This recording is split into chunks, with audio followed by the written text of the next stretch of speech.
1969年，加拿大管理學家 Lawrence J. Peter， 佢有一個原理叫做彼得原理。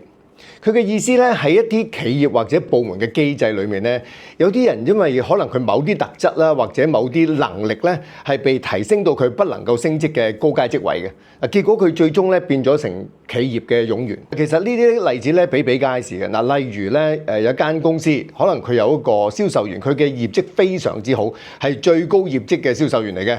好多年都係啦，咁去到一個年份嘅時間，咁需要升職啦，咁將佢提升去一個管理階層。咁但係反而去到管理階層之後咧，因為佢冇管理知識啊，成個部門嘅業績咧仲要下降。